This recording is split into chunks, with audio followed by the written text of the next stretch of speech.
जय हिंद। चलिए, आज हम लोगों के वर्णमाला का ये चौथा क्लास है। इससे पहले हम लोगों ने 3 क्लास कर चुके हैं, जिसमें हम लोगों ने सीखा है कि वर्णमाला किसे कहते हैं, वर्णमाला में वर्ण क्या होता है, आयु वा किसे कहते हैं। इसको बहुत अच्छे ढंग से सीखे। उसके बाद हम स्वर के प्रकार के बारे में चर्चा किए थे कि स्वर कितने प्रकार के, 5 तरह से हम बांट सकते हैं स्वर को, जिसमें हम 3 तरीका सीख चुके हैं। क्या सब सीखे हैं? तो हम सीखे हैं कि उत्पत्ति के आधार पर स्वर कितने प्रकार के होते हैं। आपको बताए तो उत्पत्ति के आधार पर 2 प्रकार के होते हैं। फिर संधि जो स्वर था उसको 2 भाग में बांटे थे, मूल दीर्घ स्वर और संयुक्त स्वर। ठीक, उसके बाद हम लोगों ने सीखा था कि उच्चारण काल के आधार पर स्वर कितने प्रकार के होते हैं, मतलब किस स्वर के उच्चारण में कितने समय लगते हैं उसके आधार पर कितने प्रकार के होते हैं। तो 3 प्रकार के, ह्रस्व दीर्घ स्वर और प्लुत स्वर में देखा है। उसके बाद हम लोग सीखे थे जीव के प्रयोग पे, जो हमारे जी है उसके आधार पर स्वर कितने प्रकार के होते हैं, तो उसके भी आधार पर 3 प्रकार के होते हैं, अग्र स्वर, मध्य स्वर और पश्च स्वर। ये सब हम लोगों ने पिछले क्लास में सीख चुके हैं। आज हम लोगों का इससे आगे का क्लास होने वाला है, ठीक ना। तो आप ध्यान दीजिए। इससे आगे क्या चौथा प्रकार हम बताए थे कि 5 प्रकार से हो सकता है ना, तो ये चौथा हम लोगों का है। तो चौथा है होठों के स्थिति के आधार पे, हमारा जो होठ होता है उसके आधार पे स्वर को कितने भाग में बांट सकते हैं। तो ध्यान दीजिए, होठों के स्थिति के आधार पे, किसके आधार पे, होठों के स्थिति के आधार पे स्वर 2 प्रकार के होते हैं। कितने प्रकार के? 2 प्रकार के। एक होते हैं वृत्तमुखी स्वर। होठ अगर क्या हो जाए, वृत्त के जैसा हो जाए तो उसको हम वृत्तमुखी स्वर बोलते हैं। कौन सा स्वर बोलते हैं? वृत्तमुखी स्वर, जिसमें होठ क्या हो जाए, गोलाकार हो जाए, बिल्कुल वृत्त। वृत्त समझते हैं ना, वृत्त जैसे यहाँ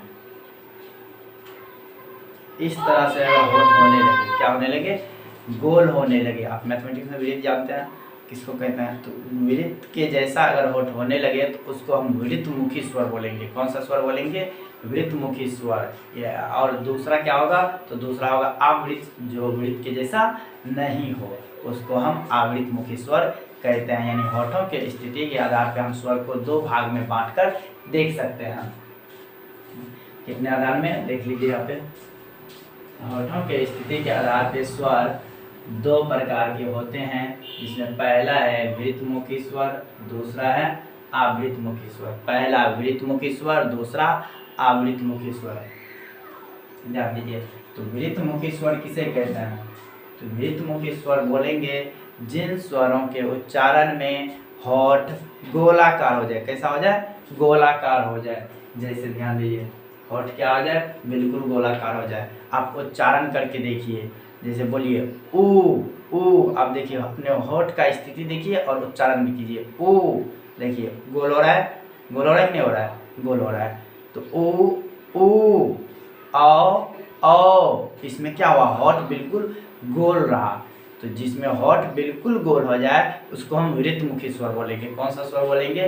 तो वृत्तमुखी स्वर बोलेंगे, जिसमें होठ पूर्ण रूपेण क्या हो, गोल हो, उसको वृत्तमुखी स्वर बोलते हैं। जैसे ऊ औ, इसकी संख्या का अगर बात करें तो 4 होता है, याद रखिएगा। 11 स्वर में 4 ऐसे स्वर है जिसके उच्चारण में हमारा होठ क्या हो जाता है, गोल हो जाता है, इसलिए इसको हम लोग कहते हैं वृत्तमुखी स्वर।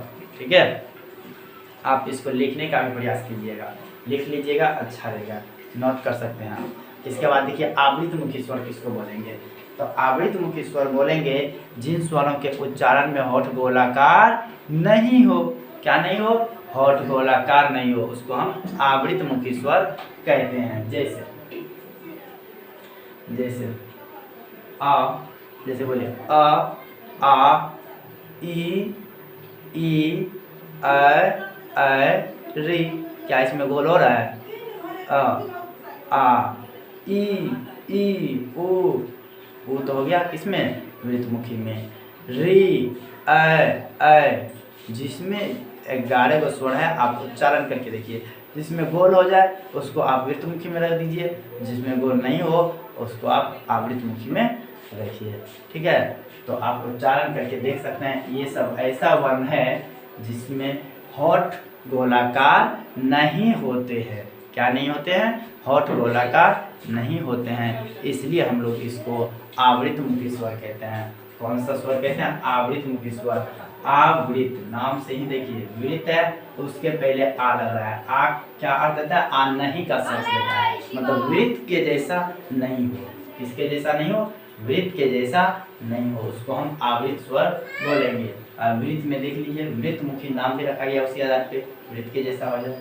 आवृत वृत के जैसा नहीं हो, ठीक है, गोलाकार नहीं होते हैं, उसे आवृत मुखी स्वर कहते हैं। आप नोट कर लीजिए इसको। उसके बाद ध्यान दीजिए अब है कि हमारे मुंह खुलने की स्थिति के आधार पे स्वर को 4 भाग में बांटा गया है। याद रखिएगा, ये बहुत ज़्यादा विद्यार्थी इसको भूलता है, इसको ध्यान में रखिए अच्छे से, ठीक है। मुंह खुलने के स्थिति के आधार पे स्वर 4 प्रकार के होते हैं। किसके आधार पे? मुंह खुलने की स्थिति के आधार पे, मतलब किस स्वर में कितना मुंह खुलेगा उसके आधार पे 4 भाग में बांटा गया है। किस स्वर के उच्चारण में कितना मुंह खुलेगा उसके आधार पे 4 भाग में बांटा गया है, जिसमें पहला है आपका सम्मिलित स्वर। पहला कौन सा स्वर है? सम्मिलित स्वर। ध्यान दीजिए, जिन स्वर के उच्चारण में मुख क्या हो? कम खुले, यानी सबसे कम जिसमें खुले मुंह क्या हो? सबसे कम खुले, उसको हम सम्मिलित स्वर बोलेंगे। कौन सा स्वर बोलेंगे? सम्मिलित स्वर बोलेंगे। जिन स्वरों के उच्चारण में मुंह क्या हो? सबसे कम खुलता है उसे सम्मिलित स्वर कहते हैं। अगर आपको दिखाई नहीं पड़ रहा है तो आप लिख लीजिए, हम बोल रहे हैं। एक परिभाषा को 2-3 बार बोल के समझाने का प्रयास कर रहे हैं, आप नोट कर सकते हैं, ठीक ना। जिन स्वरों के उच्चारण में मुंह सबसे कम खुलता है उसे सम्मिलित स्वर कहते हैं। सम्मिलित, सबसे कम, सबसे कम, उसे क्या बोलेंगे? सम्मिलित स्वर। जिन स्वरों के उच्चारण में मुख कम खुलता है या सबसे कम खुलता है उसे सम्मिलित स्वर कहते हैं। अब कौन सा स्वर है? तो आप ई बोलने देखिए, छोटा वाला ई और बड़ा वाला ई का तुलना कीजिए। ई में बिल्कुल सटा हुआ रहता है लेकिन लंबा निकलता है, ठीक ना। तो ये बड़ा वाला ई हो गया। ई छोटा वाला में तुरंत समाप्त होता है लेकिन मुंह थोड़ा सा ज़्यादा खुलता है, तो ई हो जाएगा आपका सम्मिलित स्वर में। फिर देखिए ओ ई ओ रे, ई ओ रे, ठीक ना। ये तीनों को हम सम्मिलित स्वर के अंदर रखते हैं। उसके बाद आप ध्यान दीजिए दूसरा क्या है? अर्ध सम्मिलित स्वर। कौन सी है? अर्ध सम्मिलित स्वर। देखिए इन दोनों के परिभाषा में थोड़ा सा उल्टा है लेकिन वर्ण बिल्कुल सीधा है। कैसे? ध्यान दीजिए, तो जिन स्वर के उच्चारण में मुंह क्या सम्मिलित स्वर से थोड़ा अधिक खुले ना उसको हम अर्ध सम्मिलित बोलेंगे। ध्यान दीजिए, जिसमें सबसे कम खुले वो सम्मिलित, जिसमें थोड़ा अधिक खुले, सम्मिलित स्वर से थोड़ा सा क्या खुले? अधिक खुले, उसको हम अर्ध सम्मिलित बोलते हैं। कौन सा सम्मिलित? अर्ध सम्मिलित। वर्ण देखिए, ये ई है बड़ी वाला ई सम्मिलित में, इसी का आप आधा कर दीजिए। आपको बताया है ना ये बड़ा वाला ई किससे मिलकर बना है? छोटी वाली और छोटी वाली ई दोनों ई मिलकर बनता है बड़ी वाली ई, आपको बता दिया पहले। तो आप देख लीजिए, इसका आधा कीजिए। अर्ध सम्मिलित है ना, तो अर्ध सम्मिलित है तो बड़ा वाला जो ई है उसका क्या कर दीजिए? आधा। अर्ध मतलब आधा, आधा कीजिए, जो बना वही होगा, तो आपका अर्ध सम्मिलित। फिर लीजिए बड़ा वाला वो है, इसका भी आप आधा कर लीजिए, हो गया काम का काम। क्या री का आधा होता है? री का आधा होता ही नहीं है, री का आधा होता ही नहीं है, इसलिए उसमें कौन नहीं आएगा। तो अर्ध सम्मिलित क्या हुआ? मात्र 2 होगा। सम्मिलित स्वर 3 है, उसकी संख्या भी सम्मिलित स्वर की संख्या 3 होती है। सम्मिलित स्वर की संख्या कितना होती है? 3 होती है, याद रखिएगा। सम्मिलित स्वर की संख्या 3 होती है। अर्ध सम्मिलित की संख्या 2, अर्ध सम्मिलित की संख्या 2। तो सम्मिलित स्वर की संख्या 3, अर्ध सम्मिलित की संख्या 2। आगे ध्यान दीजिए अब क्या है? तो अब है विपरीत स्वर। कौन सा स्वर? विपरीत स्वर। तो विपरीत स्वर किसको बोलते हैं?